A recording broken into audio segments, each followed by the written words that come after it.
यहाँ आपको अपडेट करेंगे। इसराइली हैकर्स पाकिस्तानी शहरियों की ज़ाती मालूमात चुराने के लिए सरगर्म हो गए हैं। शहरियों को सोशल मीडिया प्लेटफॉर्म के जरिए टारगेट किया जाने लगा। वफाकी हुकूमत ने तमाम सूबाई हुकूमतों, वजारतों और डिवीजन्स को मरासला इरसाल कर दिया है। मजीद जानते हैं टॉन न्यूज़ के नुमाइंदे ताहिर शिरानी से। जी ताहिर, वफाकी हुकूमत ने मरासले में क्या कहा है? देखिए, मुरासले में मशकूक कंपनियों के साथ ज़ाती मालूमात का तबादला न करने की सिफारिश की गई है।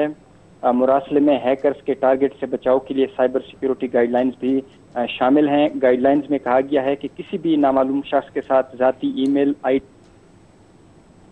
ऑफिशियल ईमेल का इस्तेमाल न किया जाए। गाइडलाइंस में यह भी कहा गया है कि कभी भी मोबाइल फोन्स पर ऑफिशियल ईमेल का इस्तेमाल न करने, गैर मजाज वेबसाइट्स के ज़ाती मालूमात और दस्तावेजात शेयर न करने का मशवरा दिया गया है।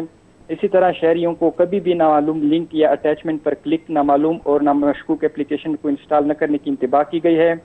जबकि गाइडलाइंस में खबरदार किया गया है कि पब्लिक वाईफाई के इस्तेमाल से गुरेज किया जाए और सिक्योरिटी अपडेट्स और बाकायदगी से चेक और अप्लाई करने का मशवरा दिया गया है।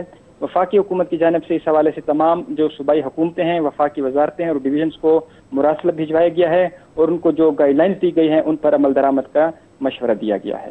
जी, बहुत शुक्रिया ताहिर शिरानी, हमें अपडेट कर रहे थे। आपको बताएं कि इसराइली हैकर्स पाकिस्तानी शहरियों की ज़ाती मालूमात चुराने के लिए सरगर्म हो गए हैं।